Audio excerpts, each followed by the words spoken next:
Hello, my name is Samay Patel, and this is Lab 3 for Physics 2211, Mass of a Black Hole Lab, and its reports and its findings. So the goals of this report were which was part 1, was to calculate the mass of a black hole using to provide a glow script model and understanding of Newton's formulas and providing the GT email for the trajectory of the star. And the second thing is to not crash a spaceship using the mass of the black hole from part 1 and reach safely from the planet. So some of the concepts explored and some of the background information related to this lab requires a understanding of Newton's second law and the momentum principle. Newton's second law, which is obviously the velocity update formula, is V final is equal to V initial plus F net over m times delta t. The momentum principle is F net is equal to dp over dt, which is a change in momentum over a change in time. However, as we know, the change in this derivation can also be split up into dp dt can be split up into components, the parallel component and the perpendicular component, which is what we can see down here. So for part 1, this was the glow script code that I had. This was obviously, the gravitational constant. This was the mass of the star. And this was the interval imported between data points. This is essentially the length of one day. And obviously you start at time is equal to 0.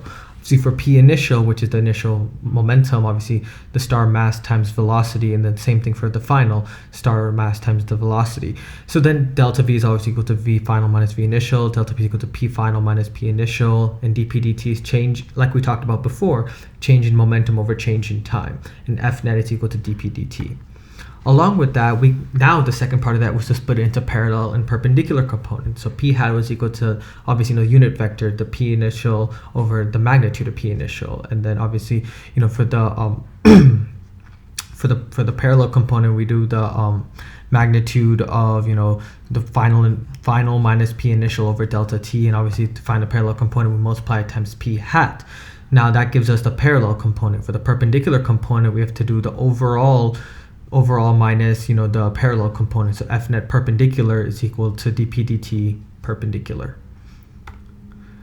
Now from this we have the radii. After this we have the radii, the mass of the black hole, how to calculate. This was calculated using the magnitude of F net times radii over, which was derived from the formula that is provided to us. Obviously these were just some of the other ways, these were just the ways for us to obtain the momentum and like how to make the model look good. Now here we can see how the model worked.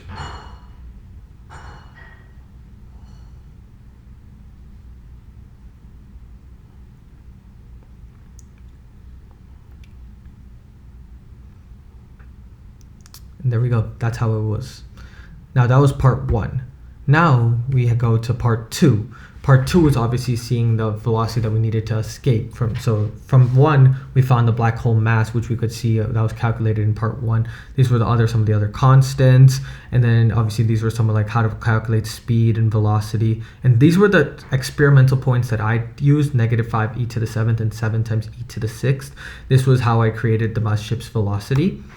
Now obviously this is the position vector from planet to the black hole. Obviously all of these require the use of knowledge of how vectors work and how magnitudes, and obviously this is how I calculated force using the -g m1 m2 over radius squared formula times the r hat. So these each required the use of that type of formula, and each of these was calculated using a different type of position vector.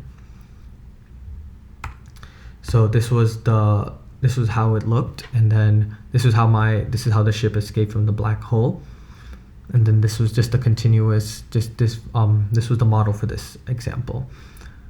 Now it took a little bit too long, so I didn't save obviously the whole model, but this was the calculated final results, the speed, how long it took, many minutes it took, and now how long it took away to escape, how far it was away from the black hole at the end of the model.